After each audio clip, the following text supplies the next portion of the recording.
A partir de agora, na Unesp FM, Observatório do Esporte. O programa que dá bola a todas as modalidades esportivas.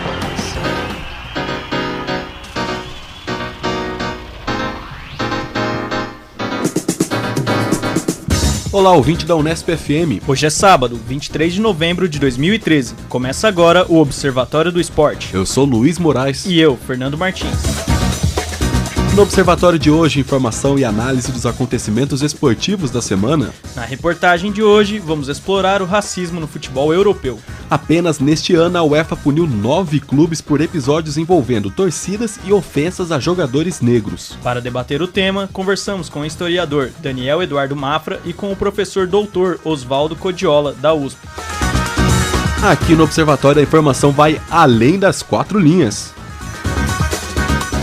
Hoje na mesa teremos a participação de Zeca Marques, Carlos Napolitano, Tuca Américo, Luiz Moraes, Júlio Penariol e eu, Fernando Martins. Vamos aos destaques de cada integrante, começando com Tuca Américo. Bem, eu vou falar hoje sobre as marcas mais valiosas do esporte, tanto nas Américas quanto no mundo. Vou falar um pouquinho do vôlei também. E você, Carlos Napolitano, quais os seus destaques? Na verdade, eu vou dar 2 vaias, né? Uma ao basquete brasileiro, a desorganização do basquete brasileiro, uma vaia para Conmebol e um aplauso para a felicidade do Zeca e para o Cristiano Ronaldo e para a seleção portuguesa. Vamos aos destaques agora de Júlio Penariol, que está fazendo sua despedida aqui no programa do Observatório do Esporte. Olá, amigos, para minha despedida trago novamente o tema do basquete, Bauru Basquete, que eu sempre gosto de frisar, um aplauso para o Bauru Basquete e uma vaia para uma peça publicitária de uma concessionária lá do Ceará que provocou o jogador Diego Costa. Bom, e agora vamos aos destaques de Luiz Moraes. Eu vou falar de Fórmula 1, que vai ter o Grande Prêmio do Brasil neste final de semana, o último Grande Prêmio da temporada, e dar o meu 8º aplauso seguido ao Sebastian Vettel. Bom, agora vamos aos destaques e aos comentários diretamente com Zeca Marques, direto de Portugal. Bom, amigos, um grande abraço a vocês da mesa, aos ouvintes do Observatório do Esporte. Meus 2 comentários são muito breves. Bom, primeiro, obviamente, muito contente e feliz com a classificação de Portugal. Portugal fez 2 jogos no segundo tempo, especialmente, muito bons. E o jogo na Suécia, na última terça-feira, só não foi mais fácil porque, em virtude de 2 bobagens feitas pelos defensores da seleção portuguesa, a Suécia conseguiu virar um jogo que, a princípio, parecia completamente a feição de Portugal. Eu acho que ficou claro que o Cristiano Ronaldo finalmente demonstrou que, pela seleção portuguesa, ele pode ser um jogador decisivo, assim como ele já foi pelo Manchester United e é atualmente pelo Real Madrid. E cá em Portugal, o interessante é que a imprensa ficou muito eufórica depois do jogo, mas o público, ao assistir a partida, não é um público que tem o comportamento como o público brasileiro. Não houve gritaria nas ruas, não houve grandes festividades. As festividades ficaram mais por conta da imprensa, com algumas manchetes muito fantásticas e muito entusiasmadas, chamando ora o Ronaldo de o maior, ora de rei, e um grande trunfo que a seleção portuguesa tem de conseguir essa apuração para um país com quem mantém laços históricos. Todo mundo sabe que Portugal colonizou o Brasil por quase 3 séculos e mais um pouquinho.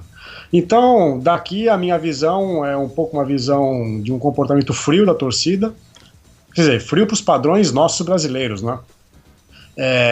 Ao passo que a imprensa, pelo contrário, fez uma cobertura extremamente passional, emotiva, e eu não sei se vocês separaram o áudio do narrador da Antena 1, Nuno Matos, que entra em êxtase quando o Ronaldo faz o primeiro, quando ele faz o segundo e o terceiro gols. Ele quase morre, né? Quase infarta. Ele quase infarta, Carlão, e o fundamental da análise que a gente pode fazer é que a Antena 1 é uma rádio pública, é uma rádio que pertence ao grupo da RTP, a Rádio Televisão Portuguesa. Então é como se fosse um narrador da Rádio Cultura ou algum narrador da Rádio Brás dizendo aquelas coisas, narrando o jogo daquela maneira, o que acho que é um pouco exagerado, é um patriotismo fora do lugar para quem trabalha ao microfone de uma emissora pública. Então eu acho que nem nós aqui brasileiros estamos muito acostumados a ver uma emissora pública com esse tipo de entusiasmo em função de uma partida de futebol.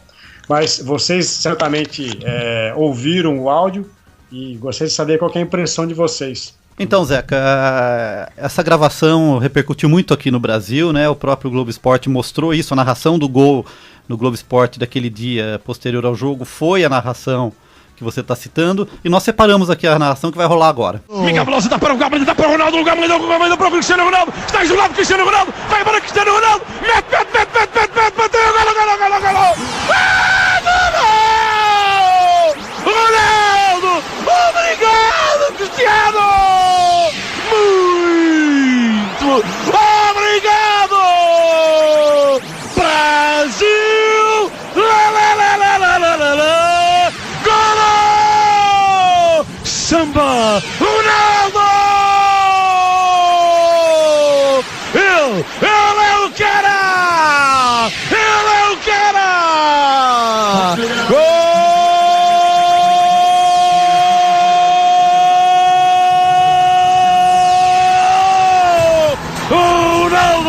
Mil vezes Ronaldo! Última chamada! Com destino ao país maravilhoso! Ao país do futebol! Embarca imediato! E para aí! Está tudo convidado a vir para o Brasil! Milhões de portugueses! Todos aqueles que acreditaram na nossa seleção! Podem embarcar! Ô Zeca, mas eu assisti o jogo, assisti o segundo tempo e a partida do Cristiano Ronaldo foi fenomenal, né? Os 3 gols, a atuação, ele chamou o jogo para ele, né? E acho que foi esse o motivo até da narração do narrador português, aí, de tanto entusiasmo. E aqui o meu aplauso é para o Cristiano Ronaldo e para a seleção portuguesa, e o aplauso para o Cristiano Ronaldo, e já sugerindo para ele ser o melhor do mundo, né? Eu acho que ele se habilita a ser o candidato aí a bola de ouro, o melhor do mundo no ano. Eu acho que o jogo colocou ele numa disputa aí séria em relação ao Messi, que talvez seja indicado novamente, está indicado junto com o Ribéry. Uma leve ajuda do Messi que está lesionado, né? Sobre a narração, vale uma boa discussão sobre ética mesmo, sobre se vale, se não vale, se é legal, se não é. E a gente até deve tratar disso numa das próximas pautas, provavelmente a próxima, falando de rádios que são especializadas em clubes, assim, como a Rádio Corinthians, por exemplo, que é online, são web rádios e que narram jogos pro time, torcendo claramente. Assim, a gente vai discutir um pouco essa questão e acho que vai ser uma pauta legal pro futuro. Eu ainda não tenho opinião formada sobre isso, Zeca.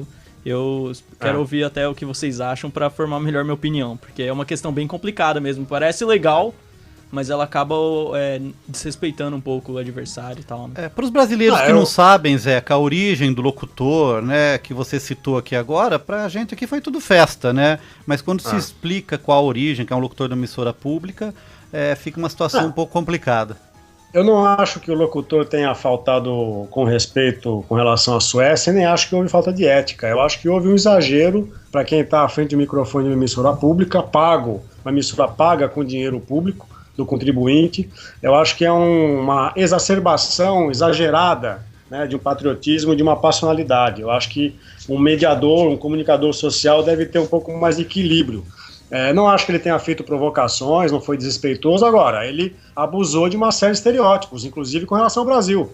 Quando disse samba, Ronaldo, mas até mesmo com relação ao Brasil ele foi muito respeitoso, porque ele disse, vamos a esse país de maravilha. Né? E na narração do mesmo gol do Ronaldo no jogo contra a Suécia em Lisboa, ele já havia dito, vamos a esse país que é um país maravilhoso, que é o país do futebol. Então acho que faz parte um pouco dessa linguagem radiofônica que sempre apelou para emoção. E aqui em Portugal vocês sabem que há uma rivalidade muito forte entre 3 clubes, Benfica, Sporting e Porto, e esses locutores não podem fazer o que fazem com a seleção quando há um campeonato de clubes, né, um campeonato nacional, a Taça de Portugal, porque se um locutor faz essa comemoração num gol do Benfica, do Sporting, do Porto, ele vai acabar caindo na desgraça com os torcedores adversários. Então essa é uma particularidade muito grande da transmissão dos jogos da seleção. Mas vejam que no Brasil acontece algo muito semelhante. O Galvão Bueno não tem a mesma efusividade em jogos de clubes da efusividade que ele tem quando narra um jogo da seleção, um gol do Ronaldinho, ou uma vitória do lendário e saudoso Ayrton Senna. Ou uma luta de MMA, né? Ou uma luta de MMA, dizendo que são os gladiadores do terceiro milênio, etc. Né? A minha questão é justamente essa. Uma emissora pública talvez devesse ter um comportamento que não resvalasse para uma rádio muito comercial, como é o que acabou aparecendo. Agora, é interessante ver que o site UOL colocou essa notícia na home na quarta-feira, né? Aqui em Portugal, esse áudio foi também reprisado em vários programas de televisão, telejornais, e, na verdade, eu gostaria de saber o que aconteceria se Portugal tivesse se classificado, qual seria a reação do locutor, né? Bom, e com relação a outra questão que eu queria abordar com vocês, mesmo à distância, um pouco de... fiquei um pouco entristecido em ver como o Palmeiras está lidando com a situação do atual treinador, o Gilson Kleina. Todo mundo sabe que o Kleina não é o treinador que o Palmeiras quer para o ano do centenário, e eu acho que seria mais honesto da parte da diretoria palmeirense se deixasse isso claro e dissesse que o contrato dele termina assim que se encerrar a Série B na próxima semana. Portanto, eu acho que estão fazendo um jogo muito sujo com ele, dizendo que iriam diminuir o salário em 50%. Ora, se ele vai disputar a Série A ano que vem, ele deveria ter um aumento de salário. Deveria dobrar o salário, né? Deveria dobrar, não diminuir 50%. Então acho que seria muito mais honesto o Palmeiras dizer que no centenário quer um técnico mais midiático e que vai atrás disso. Tanto que, vejam como é interessante, né? Parece que ofereceram um contrato para o Bielsa, o argentino Bielsa, e ele teria pedido R$1 milhão de reais por mês. Sem tributações. Sem tributações. O contrato do Gilson Kleina está longe de ganhar metade desse valor e ainda querem diminuir mais ainda, né? Então é lamentável que o Palmeiras haja dessa maneira, queira contratar um técnico midiático e não valorize alguém que ficou o ano inteiro na segunda divisão. Ô Zé, mas é isso, amigos. Diga, Carlão. Não, em relação a isso, eu escutei, acho que no Esporte Total, eu não me lembro quem foi o repórter, o jornalista estava participando do Esporte Total semana passada, e ele sugeriu uma coisa que eu achei muito interessante, que a diretoria do Palmeiras talvez procure um técnico de grife justamente para se eximir das responsabilidades em relação ao time. Então contrataria um técnico como Luxemburgo, Abel Braga ou coisa parecida, e toda a responsabilidade pelo insucesso do time ficaria nas costas do treinador, que seria muito bem pago para isso e para suportar essa pressão e essa responsabilidade. Então seria mais ou menos um lava-mãos da diretoria do Palmeiras em relação ao time. Então contrata um treinador de grife, um treinador midiático, como você disse, e se exime de responsabilidade. Então eu acho que esse é um ponto a ser levado em consideração. Isso acontece, algo bem parecido que está acontecendo também no Santos, né, com o Claudinei sendo dispensado, já avisou que não continua para o ano que vem, e provavelmente vão contratar um técnico do Cacife do Paulo Autuori, ou Luxemburgo, um cara parece que é o Ney tipo. Franco, que tá quase certo no Santos. E aí acaba que as pessoas não vão lembrar que o time não tem qualidade e que não é o técnico que vai salvar, né? E sobre o Palmeiras é curioso, que o Palmeiras já vem fazendo isso nos últimos anos. Teve Muricy Ramalho, teve Luiz Felipe Scolari, teve o próprio Vanderlei Luxemburgo. O time não fez tanto sucesso, talvez o Felipão com o título da Copa do Brasil, mas logo depois teve o rebaixamento. Conseguiu um pouco ali de sucesso com o time, mas a diretoria prefere jogar a culpa no técnico, nos jogadores, e não assumir a própria responsabilidade. E aí já se vê muita pressão também até da parte da oposição de querer um Luxemburgo, Marcelo Bielsa, e o Gilson Kleina, que fez todo o trabalho de reestruturação ali na Série B, pode ser jogar todo esse trabalho fora quando for para a Série A, tentar um ano de centenário meio às avessas ali, com um técnico milionário praticamente, R$1 milhão pro Bielsa, já acredita tal valor, mas aí fica complicado mesmo pro Palmeiras. Ô Zé, antes de você fugir, não vou deixar você escapar sem dar a sua opinião, discutir seus comentários sobre França e Ucrânia. A França e a Ucrânia teve um gol em completo impedimento do Benzema. Eu acho que a Ucrânia tinha mais méritos para passar adiante. Amarelou realmente? A Ucrânia deve ter amarelado. Questionou-se um pouco a arbitragem desse jogo aqui em Portugal. Agora, eu acho que para a Copa no Brasil, a França traz um ingrediente a mais, que é a rivalidade construída nos últimos mundiais, em que o Brasil enfrentou a França e perdeu. Já são 3 derrotas em Copas, isso né? Me assusta. 86, 98 e 2006, são 3 derrotas seguidas em Copas, e acho que isso traz um ingrediente a mais caso as duas seleções se encontrem nessa Copa. Aliás, podem se encontrar inclusive na primeira fase, né? Podem cair no mesmo grupo. Num ranqueamento absurdo que a FIFA está fazendo, não tem lógica o ranqueamento que a FIFA quer fazer para o sorteio do próximo dia 6, mas enfim, nós teremos aí, acho que a grande nata do futebol mundial vai estar reunida. Eu acho que, na verdade, a lamentar-se a Suécia, que poderia vir talvez no lugar da Croácia ou da Grécia, né? Acho que a Suécia também tem uma figura midiática que é o Ibrahimovic, e acho que não há mais nenhuma ausência sentida nesse Mundial. Acho que as grandes estrelas, os grandes times estarão presentes, e acho que temos tudo para fazer uma Copa muito interessante com relação ao nível futebolístico. Só para deixar um parênteses rápido aí, né, em relação aos grupos da Copa, podemos ter um grupo com Brasil, Itália e França já na primeira fase. No caso, Brasil, Argentina e Uruguai, que são os 3 sul-americanos, tem grande chance aí de ter uma Itália, uma Inglaterra em sua fase de grupo, certamente, e inclusive a França, que talvez caia num pote fora do pote dos europeus, né, dos 8 europeus, porque a França é a 9ª europeia, a pior seleção das classificadas. Então, pode acontecer um chaveamento maluco até para essa Copa do Mundo. Tá certo, então saudações, um abraço a Zeca Marques, que é a prova aqui no Observatório, quem vai para Portugal não perde o lugar aqui no nosso programa. Um abraço, Zeca. Um abraço a vocês, aos ouvintes, até a próxima. Abração. Tchau, tchau. Vamos seguir agora com os comentários de Tuca Américo. Bem, saudações, amigos, vamos lá.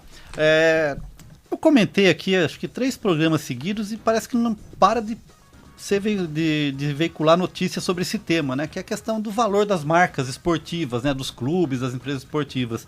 Então, essa semana aqui foram 2 rankings que foram publicados pela revista Forbes, né? Uma pela revista Forbes mexicana, que lançou aí um ranking, uma lista dos clubes mais valiosos das Américas. Então, vamos lá aos clubes para a gente retomar alguns comentários que a gente fez aí nessas últimas semanas. Segundo a Forbes mexicana, o Corinthians é o clube que tem o maior patrimônio, ou seja, a marca de maior valor das Américas. A sua marca avaliada em 1,3 bilhão de reais, né? Então é muito dinheiro. E nessa lista ainda estão presentes o São Paulo em 3º lugar, o Internacional em 5º e o Flamengo em 10º, tá? Então isso corrobora, né, Carlão, aquela discussão que teve semana passada de como o Flamengo é a 10ª maior marca das Américas e não tem dinheiro, cara. E é o time com mais torcida, né? Só por curiosidade, quem que é o 2º lugar? Então vamos lá, vou passar a lista completa aqui. A curiosidade é que dentre esses 10 clubes, 4 são mexicanos, são 4 brasileiros, 4 mexicanos, 1 americano e 1 argentino. Então vamos lá, o primeiro é o Corinthians, o segundo é o Chivas de Guadalajara, no México, o terceiro é o São Paulo aqui do Brasil, o quarto é o Monterrey do México, o quinto é o Internacional do Brasil, o sexto é o Los Angeles Galaxy dos Estados Unidos, o sétimo é o América do México, o oitavo é o Santos Laguna do México, não é o Santos do Brasil não, o nono é o Boca Juniors da Argentina e o 10º é o Flamengo, né? Então veja aí, então me causa um grande estranhamento essa questão do Flamengo. Eu tô batendo essa tecla faz 3 semanas seguidas. Tuca, eu li sobre isso, saiu na Folha na última sexta-feira, é uma crítica em relação à metodologia aplicada. Sim. A principal crítica em relação ao Corinthians é que foi incluído no valor, não é só o valor da marca, é o valor do time e tudo mais, foi incluído o Itaquerão.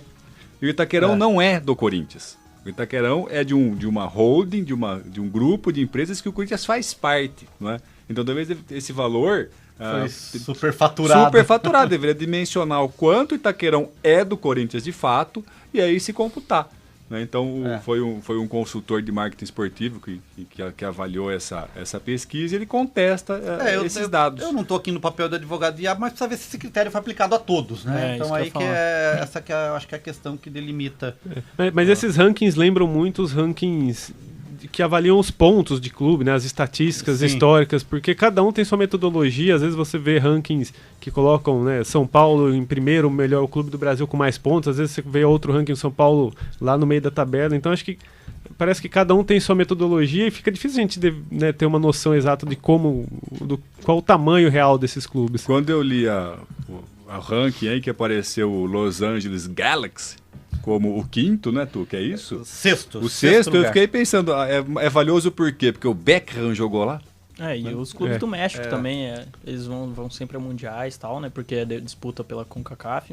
Não sei qual que é qual que é o valor dos clubes mexicanos mesmo. Bem, a verdade, Fernando, é que o nosso amigo André Sanches já está faturando em cima, já está capitalizando em cima. Ele anunciou aí numa entrevista também para a revista Forbes, teve o perfil dele publicado na revista, e ele afirmou que em 4 ou 5 anos o Corinthians estará entre os 3 clubes mais poderosos do futebol mundial. É uma questão um pouco pretensiosa essa, né? Em campeonato de empate, eu acho que ele pode ser o primeiro, né? Porque... você pode não ficar em primeiro, mas pode empatar com o primeiro, né? Bem, a questão assim, também é importante dizer que num outro ranking que foi produzido pela revista Forbes americana, o Corinthians aparece em 16º lugar no mundo. Então, quer dizer, se o Itaquerão foi superfaturado 2 vezes. Porque colocou o Corinthians também entre os 20 maiores, as 20 maiores marcas do mundo, né, em 16º lugar. Para fechar esse tema, eu vou pegar agora, né, a Forbes americana, que diz quais são as marcas em nível mundial do esporte, né? Então, em primeiro lugar, o Real Madrid deu uma rasteira no Manchester United, né? Então, o Real Madrid está em primeiro lugar, em segundo o Manchester United, em terceiro o Barcelona. Só que os valores são bem maiores do que o Corinthians. Eu falei que o Corinthians 1,3 bilhão de reais. Né? Os valores que envolvem o Real Madrid, o Manchester e o Barcelona são astronômicos. Né? O Real Madrid vale 3,7 bilhões de dólares, o Manchester 3,3 bilhões de dólares, uma diferença a princípio pequena, né? E o Barcelona 2,6 bilhões de dólares. Então esses 3 são do futebol association, como a gente chama, né? Do futebol jogado com os pés. As outras marcas envolvem o beisebol e o futebol americano. Então, em quarto lugar, beisebol com o New York Yankees. Em quinto lugar, o futebol americano com o Dallas Cowboys. Em sexto lugar, o New England Patriots. Em sétimo lugar, o beisebol com o Los Angeles Dodgers. Em oitavo lugar, o Washington Redskins, que também é futebol americano. E em nono lugar, a lista termina, foi publicado até o nono lugar, também futebol americano com o New York Giants. Então vocês veem que os valores são bem maiores do que envolve o futebol na América Latina. É isso. Bom, vamos agora aos comentários estendidos de Carlo Napolitano. Já falamos sobre o aplauso ao Cristiano Ronaldo e à seleção portuguesa, então agora só vai uma sessão de vaias, né? A sessão de vaia para a organização do basquete brasileiro, e aí o Júlio pode ajudar nessa constatação. Na semana passada, nos jogos das semifinais do Paulista, o time de Bauru já teve que fazer 2 jogos no mesmo dia, né? Jogou em Franca com o time principal e jogou aqui em Bauru pela NBB com o time sub-23. Isso vai acontecer também na próxima semana. O time de Bauru, em 21 dias, terá que realizar 11 partidas, considerando o dia 27 de novembro até o dia 14 de dezembro. Com detalhe, né, Carlão? Tem jogo no Uruguai, ou seja, não é em Franca, né? Vai fazer viagem internacional. O Final Four da Sul-Americana será realizado em Montevidéu nos dias 27 e 29, e no dia 28 o Bauru tem um jogo agendado contra o Minas na panela de pressão. Ô, Luiz, será que vai ser preciso criar um bom senso basquetebol? Os jogadores já chegaram a fazer aqui num dos jogos do Bauru Basquete, eles fizeram também um manifesto, eles ficaram por 2 ou 3 posses de bola cada time só batendo bola e devolvia a bola pro outro time pra mostrar que tem alguma coisa errada nisso, né? Foi na semifinal, né? Bauru e Franca. Exatamente. Bauru começou com a posse de bola, desperdiçou os 24 segundos, Franca desperdiçou os 24 segundos, aí sim começou o jogo. Qual que é a raiz dessa discórdia? Por que esse calendário encavalado? Eu acho que eles não contavam muito. Primeiro que Bauru de repente chegasse nessas finais da Liga das Américas, mas o problema é que o Campeonato Paulista se estendeu muito, né? O grande problema, na verdade, é que a Liga Nacional já tinha definido a tabela dela do NBB há pelo menos 3, 4 meses, como manda o estatuto aí do torcedor, e ela fala que ela não vai mexer na tabela dela. Então o Campeonato Paulista que deveria, né, se encaixar nas datas restantes. Mas mesmo assim, né, se não houver um acordo, não pode ser uma coisa tão taxativa, tipo, eu não vou mexer nas minhas datas. Tem que ter uma conversação, mas as duas ligas, né, a Federação Paulista não se conversa com a Liga Nacional, e aí dá esse conflito. Né? Eu acho estranho que, por exemplo, agora que esses dias que saíram as datas das finais, como se não houvessem finais, como se fosse impossível programar as finais. Na quinta-feira à noite, Tuca, antes de gravar o programa aqui na sexta-feira, eu entrei no site da Federação Paulista de Basquete e os jogos estão previstos, eu até não sei se estão confirmados. Então, para você ter uma ideia, Bauru faz um jogo dia 27 pela Sul-Americana, faz um jogo dia 28 pelo NBB, faz o jogo dia 29 pela Sul-Americana, faz o jogo dia 30 pelo NBB e faz os jogos previstos dia 2 e 3 em casa nas finais do Paulista. Quer dizer, em uma semana, 6 jogos. Não é nem isso. Absurdo. Quer dizer, é um absurdo. Daí a final do Paulista, se precisar de um 5º jogo, dia 16 de dezembro. E aí já encavalando com os jogos do NBB no dia 14. E o problema é que o Bauru tá colocando o time reserva, né? Como você falou, Carlão, no NBB, e isso vai ser crucial para a classificação do time nessa fase classificatória, onde lá na frente cruzam, né? Primeiro com o quarto, na verdade o 5º com o 12º, enfim, porque os 4 primeiros avançam direto. Ao que parece é uma briga de federações, né? Totalmente, de federações. Na última temporada já aconteceu o mesmo problema. A final, o 5º jogo entre São José e Pinheiros, né, pelo Campeonato Paulista, que decidiria o título, foi sendo remarcado. Acabou acontecendo 2-3 meses depois do previsto. Enquanto isso, os 2 clubes saíram prejudicados no NBB. O São José chegou a uma semifinal apenas na 7ª colocação, quando ele tinha sido primeiro colocado na fase geral do NBB da outra temporada. Bauru vai passar pelo mesmo problema. Agora perdeu os 2 primeiros jogos que, em casa que poderiam ter vencido. Vencer. E que lá depois na fase de classificação vai terminar em 6º, em 5º, talvez até mais para baixo. E aí vai se complicar nos playoffs, perdendo mano de quadra para um Flamengo, para um Uberlândia, que são times fortes em casa. E o segundo assunto é uma vaia para Conmebol em relação às semifinais aí da Sul-Americana, né? E meu comentário está relacionado à interdição do estádio Moisés Lucarelli em Campinas para o segundo jogo das finais. O Júlio está aqui, pode comentar bem sobre esse assunto, não é?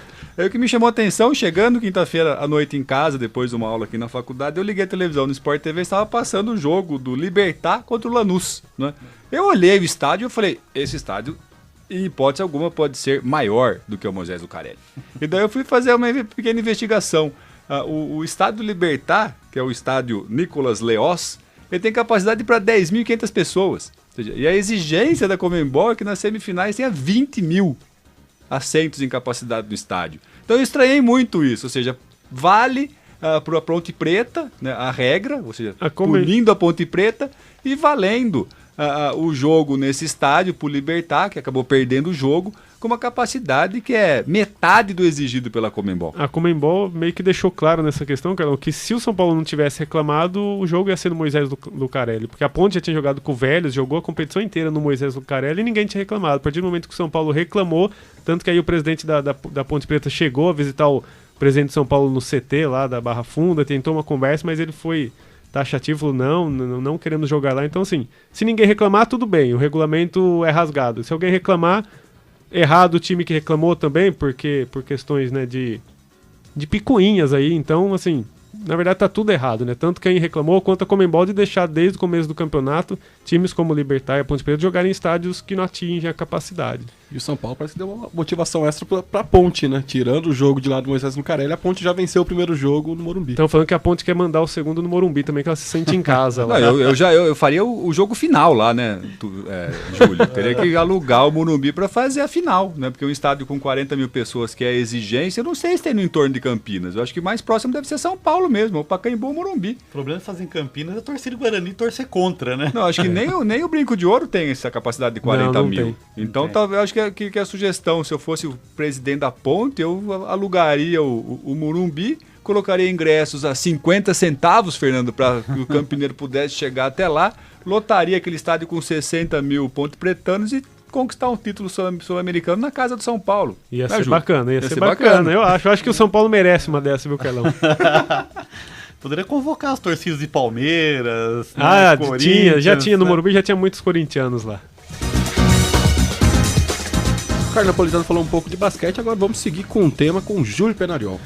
Bom, vamos lá, é rapidinho então, né? O Carlão já falou do Bauru Basquete na sua maratona, é só, na verdade, dar um aplauso que eu falei, né, na minha última participação aqui, que o Bauru Basquete tinha 2 objetivos claros, que era chegar nas finais, tanto da Liga Sul-Americana quanto do Paulista. Chegou, então assim, na teoria o time atingiu os objetivos que tinha se proposto no começo dos 2 campeonatos. Claro, né, título todo mundo quer conquistar, o Bauru não foi campeão a única vez do Paulista em 99, é um objetivo maior assim, mas o time, pelo que ele tinha se proposto, pelas dificuldades que teve de contusões, enfim, chegou no objetivo. Então um aplauso aí pro Bauru Basquete, que pode conquistar, de repente, dois troféus nos próximos dias. Mas o que aconteceu no terceiro e quarto jogos lá em Franca? Foi um desastre, um apagão, né? Deu um apagão. Eu acho que jogar lá em Franca, o ginásio é, né, totalmente diferente de outros ginásios, é um ginásio muito grande, torcida que apoia demais, assim. E acho que o time de Bauru sentiu um pouco, mas conseguiu recuperar, né? Ele tinha o mando de quadra de fazer o quinto jogo em Bauru, que fez valer, na verdade, agora, e acho que vai conseguir fazer valer também na final. Ô Júlio, e o que você espera dessa final contra o Paulistano? O Paulistano que venceu os 2 jogos contra Bauru, né, na fase regular, na primeira fase, o que você espera? Exatamente, aí Bauru, né, quando jogou aqui em Bauru contra o Paulistano, também estava desfalcado de vários atletas, o Larry, inclusive, acho que estava na seleção na época. Vão ser 5 jogos assim, totalmente equilibrados. A vantagem de Bauru agora é que jogar em São Paulo é muito mais fácil do que jogar em Franca, porque o Paulistano, infelizmente, não tem torcida, né? É um time que tradicionalmente leva torcedores para o seu ginásio. Então, em termos de pressão, Bauru não vai ter praticamente pressão nenhuma em São Paulo. Acho que vai ser até mais tranquilo nesse quesito. Mas o time do Paulistano é muito qualificado, né? Vai ser uma final equilibrada. E falar rapidinho da minha vaia aqui que eu trouxe hoje, que uma peça publicitária de uma concessionária de veículos lá do Ceará fez uma provocação barata ao jogador Diego Costa, né, que optou pela seleção da Espanha recentemente, ao invés do Brasil. Então uma peça publicitária de jornal dizia o seguinte: diferente do Diego Costa, esse carro enche os brasileiros de orgulho. Além disso, a mesma concessionária fez um spot para rádio, onde falava, era uma narração de uma suposta final entre Brasil e Espanha na Copa do ano que vem, e aí falava, né, nessa narração que o Diego Costa ia cobrar o último pênalti, perdia, o Brasil era campeão. E aí falava palavrões assim pro Diego Costa, zombava dele por ter perdido o pênalti, enfim. Eu acho que é uma provocação barata, que não precisava ter feito isso. Acho que o assunto já tinha morrido. A gente discutiu aqui outras vezes que quem marcou bobeira nessa história toda, acho que foi a CBF, foi o Filipão, que demoraram demais para ir atrás do Diego Costa, de convencê-lo, de convocá-lo, enfim. Acho que o grande problema é que essa concessionária, ela é a mesma marca que patrocina o Atlético de Madrid. É a mesma marca de carro que fez essas peças publicitárias, a patrocinadora master do Atlético de Madrid. Então, ao mesmo tempo que ela criou esse problema, nessa provocação mesmo com o jogador, ela criou problemas de relacionamento com a sua matriz, digamos assim, que na mesma hora que viu as duas publicações, pediu para eles retirarem. Então, sim, foi um erro atrás do outro que eu acho que não precisava disso, acho que o assunto já tinha passado, enfim, o Diego Costa deixa ele ser feliz na Espanha e vamos ver o que dá. Acho que pra falar um pouco de comercial também, queria saber a opinião de vocês sobre o comercial da Puma pro Uruguai, falando do fantasma do Uruguai, fantasma de 50, que foi um comercial em que um fantasma, uma espécie de fantasma vestido com as cores do Uruguai ia assustando as pessoas nos pontos turísticos de Rio de Janeiro, falando que o fantasma de 50 tá de volta e tal. E o Zeca, infelizmente, não tá aqui pra comentar, mas foi um cara que reprovou. Queria saber a opinião de vocês quanto a esse comercial. Eu acho o seguinte, eu acho que quem levanta essa ideia do Maracanã somos nós mesmos, nós brasileiros. Eu acho que o Uruguai tá na deles, né? Toda vez que tem um jogo Brasil-Uruguai, quem levanta essa história é a imprensa brasileira. Eu acho que eles foram na onda e estão tirando sarro, acho que tá valendo a pena. Só aqui para um relato importante foi que o zagueiro Diego Lugano, capitão, ele afirmou que ele disse o seguinte: não gostamos do tema do fantasma de 50 porque não é o que nós pensamos na seleção. Então, justamente, eu acho que quem pensa no fantasma de 50 somos nós. Eu volto a fazer uma comparação. Volto a fazer uma comparação. Essa rivalidade, por exemplo, Brasil e Argentina, é uma criação da mídia brasileira. Não, ela não é tão forte, não chega a ser 1/3 do que acontece no Brasil. Então isso sempre volta, eu concordo com o Carlão, isso é plantado por uma ideia de se vender notícia e de criar esse fantasma que realmente não existe. Eu não particularmente eu achei o comercial genial, achei muito bem bolado. Eu achei criativo, legal, sim, extremamente criativo. Então... Eu acho que no jogo de quarta-feira contra a Jordânia, o autor do gol é o Giglia, né? Ele deu uma entrevista, apareceu nos programas esportivos brasileiros, e falou que ele está emocionado, que ele pretende vir para o Brasil, e para ele vai ser uma emoção muito grande ele estar de volta. E não que ele vai ser o novo fantasma, quer dizer, eu acho que o Uruguai ele reverencia o Brasil no aspecto do futebol. Então acho que foi uma campanha publicitária para chamar atenção, mas eu acho que é muito mais reflexo do que a gente pensa do que o que o Uruguai pensa. Eu já acho válido o comercial só se comparar aos comerciais aqui do Brasil. Por exemplo, o comercial da marca de cerveja daqui do Brasil, falando a festa é aqui, exaltando que vamos encher as ruas de de engarrafamento de trios elétricos. O anúncio da camisa, o anúncio da nova camisa da França já foi entendido também como uma provocação para o Brasil. Eles estão na deles, a gente está falando aqui que nas 3 últimas Copas que o Brasil foi eliminado pela França e tem um medo da França, eles estão levando na onda também. Então eu não vejo problema, acho que cada um joga com o que tem as mãos. E eu acho que o comercial da Puma foi interessante e a divulgação do material esportivo da França também foi genial. E para fechar o assunto, faz parte da cultura do futebol, a rivalidade. Aqui é o Imagina na Copa, né? Bom, agora vamos aos comentários de Luiz Moraes.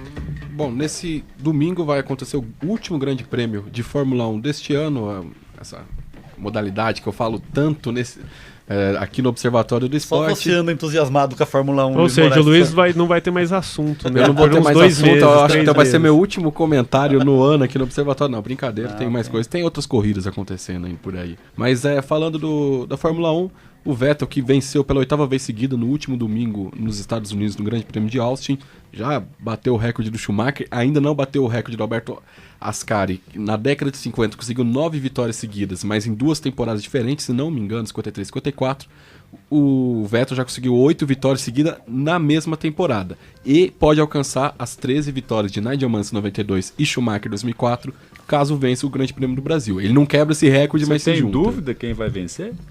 Olha, estamos gravando o programa na sexta-feira. Foi uma sexta-feira com um pouco de chuva. As 2 Mercedes lideraram os treinos livres, por enquanto. Então, talvez ali um Lewis Hamilton ou um Nico Rosberg consiga surpreender, mas ao mesmo tempo tem que pensar que a Mercedes também, o que ela tem de bom em treinos, ela não tem na corrida, acaba Mas a previsão para a corrida é de chuva. A previsão é de chuva, e aí que pode tornar as coisas interessantes. O Alonso é um bom piloto de chuva, o Hamilton é excepcional na chuva, talvez o melhor do grid nessas condições. Então, tem essas variáveis que pode tirar essa 13ª vitória do Vettel. Lembrar também que o Sebastian Vettel não vence tanto no Grande Prêmio do Brasil. O Mark Webber mesmo já venceu algumas vezes. O Lewis Hamilton na época de McLaren. Então, talvez possa temperar um pouquinho essa corrida que tem tudo aí para ser interessante. Mas ao mesmo tempo, em questão de campeonato, o Sebastian Vettel deixou o campeonato até muito monótono. Algumas corridas, aquela tática do Sebastian Vettel de disparar na primeira e segunda volta, que quando na terceira volta liberam a asa móvel, o cara já está a mais de 1 segundo dele, então ele não consegue abrir a asa móvel, daí o Vettel consegue fazer essa corrida tranquila. Ele sempre abre aqueles 5, 10 segundos, ele nunca está dando uma volta no segundo colocado, a lá Ayrton Senna, digamos assim, no Grande Prêmio de Mônaco de 88, mas ele está sempre abrindo uma distância folgada ali para o segundo colocado. E também falando de Fórmula 1, né, já que o Felipe Massa está confirmado na Williams do ano que vem, falar do tema da coluna do Fábio Seixas desta última sexta-feira na Folha, chamada O Trauma, que fala do Felipe Massa ter perdido tanto rendimento nesses últimos anos. Nunca achei o Massa um piloto excepcional, mas realmente houve uma queda muito brusca, principalmente comparando-se a 2008 e ao começo de 2009. E o Felipe Massa revelou que não foi a mola solta do carro do Rubinho que acabou prejudicando, e sim o famigerado episódio do Fernando is faster than you, não, o Fernando Alonso está mais rápido que você, no Grande Prêmio da Alemanha de 2010. Passar, né? Aí foi quando o Massa deixou descaradamente, ele tira numa reta, ele já tira o pé pro Fernando Alonso passar. Seria a primeira vitória dele depois do acidente com a mola. Ele estava indo muito bem naquela corrida. Desde então ele sequer chegou a disputar uma vitória.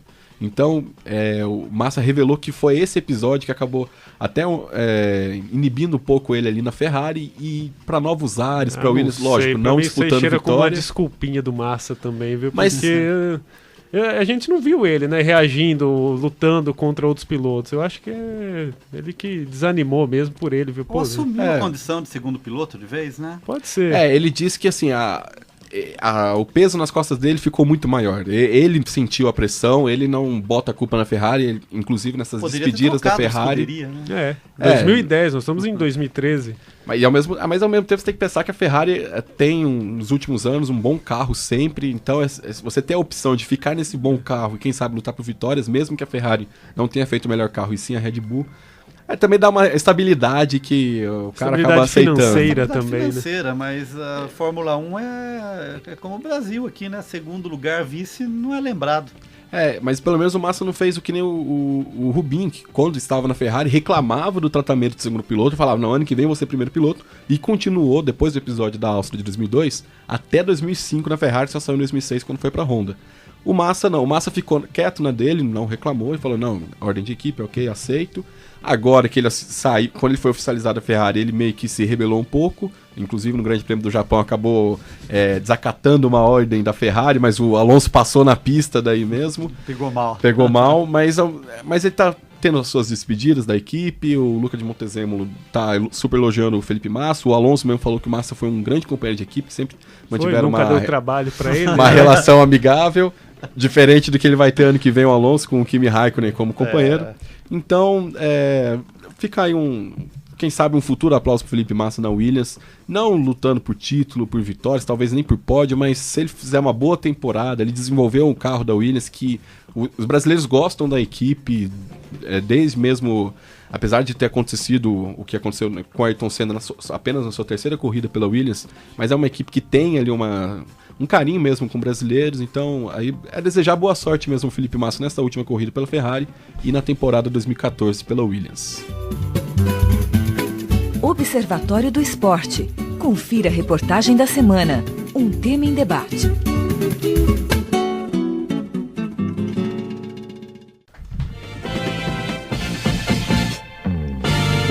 Agora, no Observatório do Esporte, vamos discutir uma questão ainda muito importante para a sociedade: o racismo no esporte. Na última quarta-feira, dia 20 de novembro, foi celebrado o Dia da Consciência Negra no Brasil. Mas apesar dos esforços para reafirmar a cultura afrodescendente, o preconceito ainda existe. No futebol europeu, por exemplo, desde a Eurocopa de 2012, manifestações de cunho racista se intensificaram nas arquibancadas. Durante o jogo da Liga dos Campeões da atual temporada realizado na Rússia entre CSKA Moscou e Manchester City, o meia do Citizen, Yaya Touré, foi ofendido pela torcida russa. Parte dos torcedores da casa teria chamado Yaya de macaco. Após o incidente, Touré chegou a afirmar que caso o problema não fosse resolvido, haveria a possibilidade de um boicote de jogadores negros à Copa do Mundo de 2018 na Rússia. O caso de outubro passado é apenas mais um entre tantos outros pela Europa. Na Itália, o atacante do Milan, Mario Balotelli, e os jogadores da Juventus, Pogba e Asamoah, também sofreram ofensas racistas das arquibancadas. Mas afinal, quais são as causas do preconceito e da discriminação na Europa? O historiador Daniel Eduardo Mafra considera que o racismo está relacionado à crise econômica e suas consequências. Ele afirma que os grupos de extrema-direita apontam o negro como um dos culpados pelo momento de instabilidade econômica. Bom, essa relação ela é direta e ela é inegável. No plano econômico, por exemplo, a gente encontra medidas de austeridade, arroxo salarial, demissões em massa, o fim das garantias previdenciárias, enfim, medidas que atingem diretamente as camadas populares e a classe média europeia. Diante desse cenário caótico, essas classes diretamente atingidas pela recessão econômica, e evidentemente que também está incluída aí a grande elite, elas acabam encontrando nos grupos de direita, que vão apontar os dedos em riste para o estrangeiro, sobretudo para os negros, culpabilizando-os pela crise, pelos males do mundo, eles vão encontrar nesse discurso, um discurso, então, do nazifascismo da década de 30 e 40 do século passado, eles vão encontrar nessa manifestação desses grupelhos de direita a sua justificativa para um racismo supostamente superior dos brancos em relação aos negros. Já o professor doutor da Faculdade de Filosofia, Letras e Ciências Humanas da Universidade de São Paulo, Oswaldo Codiola, afirma que o esporte é um reflexo da sociedade. Para ele, o racismo sempre existiu no futebol e faz parte do contexto de crise. Codiola também aponta que a manifestação de grupos conservadores na Europa são isoladas e cita o caso da Grécia como exemplo. Sì, una polarizzazione politica presente. E questo si espressa chiaramente nel caso della Grecia, che è un paese onde tem manifestações quotidianas contra o governo e simultaneamente un crescimento di una estrema direita, no caso si chiama Amanecer Dourado, che propone o uso di métodos de guerra civil e que toma os estrangeiros como bode expiatorio da crise econômica, certo? Como já aconteceu, e é um método que deu resultado na década de 30 que favoreceu a ascensão do nazismo. E quanto ao racismo no futebol, ele já existia faz muito tempo e a sua manifestação mais evidente faz parte desse panorama. Osvaldo reforça ainda que não há uma ascensão conservadora na Europa. Na visão dele, o continente vive um momento de reorganização política decorrente da crise econômica. Não sei o que se chama de ascensão conservadora. O que está vendo na Europa é uma crise econômica gravíssima, que é parte da crise econômica mundial, e como parte dessa crise econômica, está vendo uma decomposição política. O crescimento da extrema-direita em alguns países muito localizados, no caso da Grécia, é parte da dilaceração das coalições governantes. Até outubro deste ano, a UEFA registrou 9 punições contra clubes que tiveram ocorrências racistas em seus estádios. A entidade anunciou em maio um pacote de medidas para frear o preconceito no futebol. As novas recomendações vão desde a paralisação do jogo enquanto houver manifestações racistas até punições para clubes e jogadores. Além disso, a UEFA investe também em campanhas de conscientização contra o preconceito. No mês de outubro, jogadores como Messi, Cruyff, Kevin Prince Boateng e Ribéry estrelaram um vídeo antirracismo. Por outro lado, o historiador Daniel Eduardo Mafra considera que as ações de entidades como FIFA e UEFA são superficiais e não resolvem o problema de fato. Ele exemplifica a contradição do discurso adotado nas aberturas dos jogos em relação à realidade após o apito inicial. Há uma artificialidade e esterilidade das ações tomadas pelas classes dirigentes do futebol europeu que sugerem que o racismo, claro e manifesto nas arquibancadas, que ele encontra morada no racismo velado, conivente e institucionalizado de suas entranhas burocráticas. Essas medidas possuem uma estética politicamente correta. No entanto, o conteúdo é oco, artificial. É quase que um rito litúrgico, mágico. Antes da partida, os jogadores levam flores e o elaboradíssimo Say No to Racism, diga não ao racismo.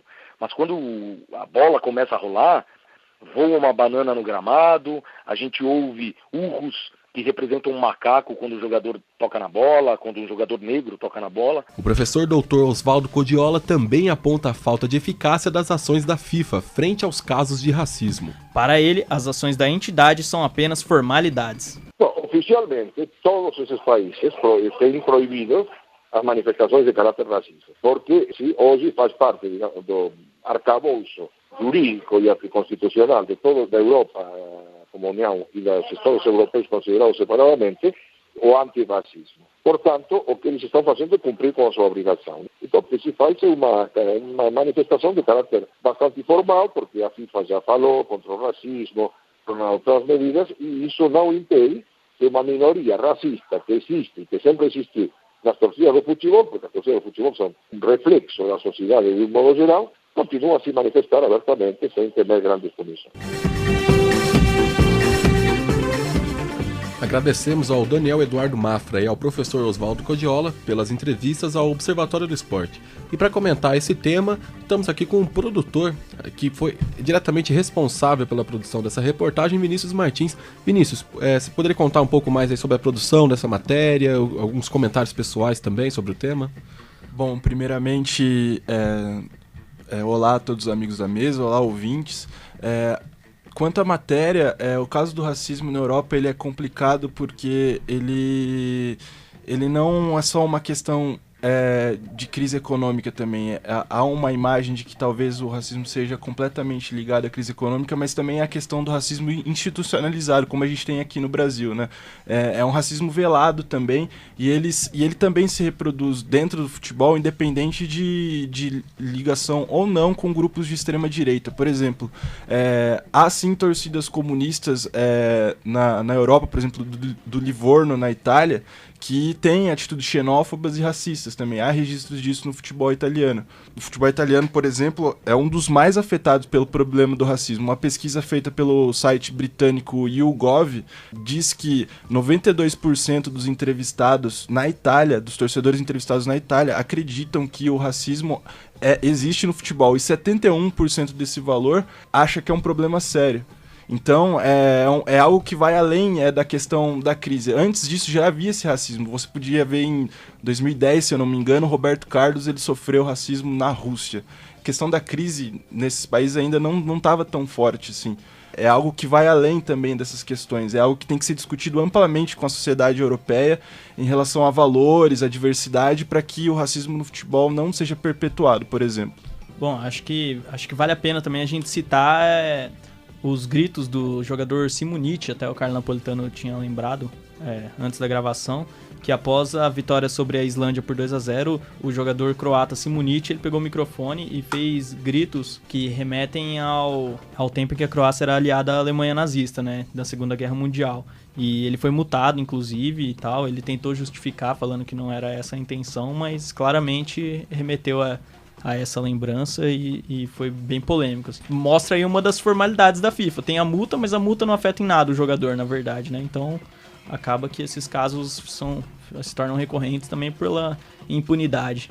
É até meio contraditório pensar nisso, porque o ano passado teve o caso de um jogador grego e ele comemorou um gol fazendo a saudação comum ao nazismo, né?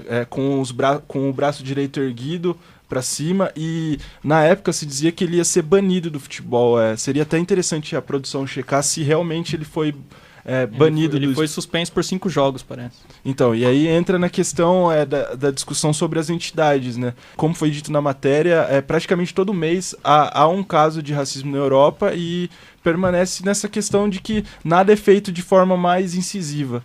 Tem até uma discussão que é usada pelo Platini e pelo Blatter nessa disputa eleitoral da FIFA. Enquanto o Platini ele defende atitudes um pouco mais incisivas, o Blatter diz que coisas como perder pontos ou eliminação no campeonato pode ser usado como... Perder pontos ou eliminar times do campeonato pode ser usado de má fé pelas torcidas para prejudicar os clubes. Então tem essa questão também, mas eu particularmente acho que realmente tem que sim perder pontos, eliminar times, porque você tem uma ação mais forte em relação ao problema, não uma relação passiva. O futebol é um meio de comunicação muito forte, ele é muito poderoso e ele exerce, influencia a opinião das pessoas, né? O futebol, ele pauta muita coisa, então se ele levantar a bandeira dessas questões, ele com certeza vai abrir a cabeça de muita gente. Eu queria levantar, se vocês me permitem, 2 temas que a matéria não contempla, né? Que o racismo ele também está presente em outros esportes, né? Existem várias outras situações que a gente pode tomar como exemplo. Então eu vou usar aqui o caso do radialista da CBS, Dom Imos, né, que numa partida de basquete feminino universitário vazou uma conversa dele com o produtor e ele se referia ao time adversário que jogava contra a universidade que ele estava a princípio torcendo, né, de prostitutas de cabelo pichain. Ele tentou se desculpar ao ar, mas a CBS o demitiu, mas isso não minimiza o seu comportamento. E outra situação muito delicada e pouco discutida é a questão dos treinadores negros no Brasil, né? Teve uma matéria publicada esse ano, no começo do ano, na revista Placar, que aborda esse tema e cita lá vários técnicos. Primeiro que são pouquíssimos técnicos, né? O Brasil só teve um técnico negro em toda a sua história, que foi o Gentil Cardoso na seleção, que conduziu a seleção brasileira por 5 jogos em 1959. Então veja, a gente não tem uma tradição. Por que disso, né? E mais recentemente o Andrade, né, que foi campeão em 2009 pelo Flamengo, foi campeão brasileiro pelo Flamengo, e mesmo tendo sido campeão, o seu salário era 20 vezes menor que o do Luxemburgo à época, para vocês terem ideia. Tá? E também o caso do Lula Pereira, que foi técnico do Ceará. Durante 6 jogos ele teve 4 vitórias, 1 empate, e na primeira derrota ele foi demitido. E nessa matéria ele fala assim que já escutou frases do tipo assim, ó: o pessoal do clube gostou muito do seu perfil, mas me desculpe, você é preto, isso um diretor teria dito textualmente para ele. Então essa questão desse racismo que permeia outras áreas também é importante de ser pensada, refletida, discutida, porque não está só presente nos jogadores, né, só na relação da torcida com os jogadores. Está muito mais espalhado e velado do que a gente imagina. Sobre o Andrade, ele, inclusive, depois que ele saiu do Flamengo, ele só conseguiu uma vaga no Brasiliense, que estava na Série C. Nenhum outro clube reconheceu o trabalho dele como campeão brasileiro de 2009. Outro treinador que agora também não é tão reconhecido é o Cristóvão Borges, que fez um ótimo trabalho no Vasco. É só ver que depois que ele saiu do Vasco, o Vasco só afundou. E ele tá conseguindo pegar esse time do Bahia, que no início do campeonato era para cair em último, até pior que o Náutico, tá mantendo ele ainda na briga para escapar do rebaixamento. Então, fazendo um ótimo trabalho com o time que ele tem na mão, que para mim até é nível Náutico, para não dizer pior, e ninguém reconhece esse trabalho também do Cristóvão. Eu acho que a matéria ela aborda essa questão do racismo na Europa, que com certeza é mais grave do que aqui, é uma crescente, né? Então, por isso eu acho que merece esse destaque todo, mas para dar uma contextualizada para o ouvinte também, isso é uma coisa muito presente aqui pra gente também, né? Por exemplo, o Antônio Carlos, em 2005, fez gestos indicando que o jogador tinha feito... O Giovânio. Que o Giovânio tinha algo... Não lembro o que aconteceu, e ele remeteu a cor da pele como fator disso. Ele esfregou os dedos no braço. Também teve o caso com grafite. O caso com o Ramires. Na Libertadores, com o Ramires. Então, é uma questão também presente aqui no Brasil muito forte, e o racismo está presente no futebol em todos os lugares, e a gente tem que prestar muita atenção nisso. O Antônio Carlos, no caso, é o Zago, né, que já se aposentou e que depois se arrependeu mesmo. Ele já deu várias entrevistas sobre isso.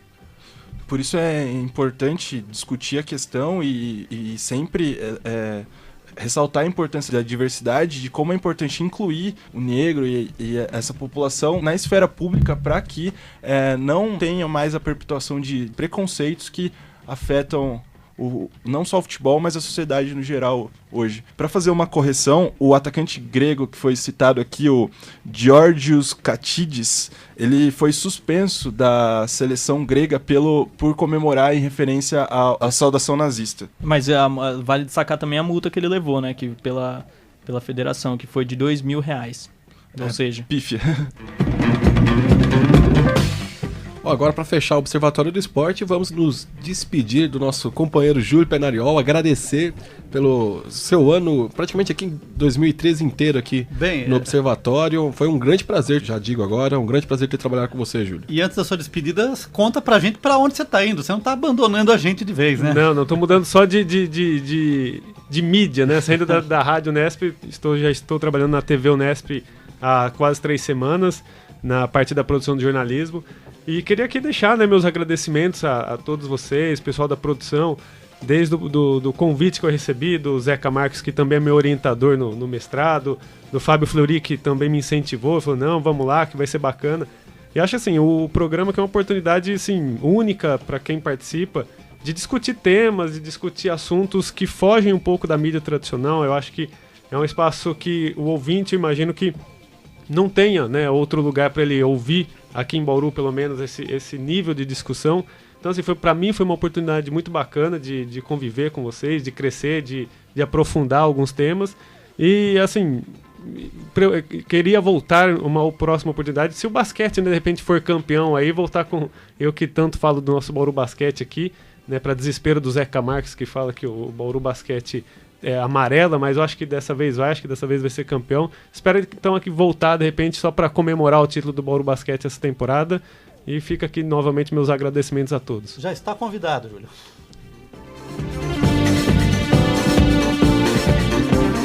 Você, ouvinte do programa que acessa as redes sociais, curta a nossa página no Facebook. O endereço é www.facebook.com/Observatório do Esporte. Repetindo, o endereço da nossa página é www.facebook.com/Observatório do Esporte. Você pode acessar também o blog do nosso programa. O endereço é www.observatoriodoesporteunesp.blogspot.com. Repetindo, www.observatoriodoesporteunesp.blogspot.com.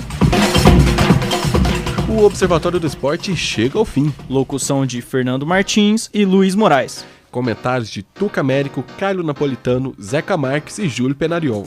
Equipe de reportagem Fernando Martins, Marina Goulart, Vinícius Martins, Heitor Facini e Thiago Pavini. Equipe de produção online, Caio Michel e Mariana Teodoro. Direção de Fábio Fleury, produção técnica de Silvestre Oliveira. O Observatório do Esporte é um projeto de extensão universitária financiado pela PROEX, a Pró-Reitoria de Extensão da Unesp. O Observatório é coordenado pelos professores doutores Marcos Américo, José Carlos Marques e Carlo Napolitano. Até a próxima semana. Até lá, Observatório do Esporte, informação além das 4 linhas.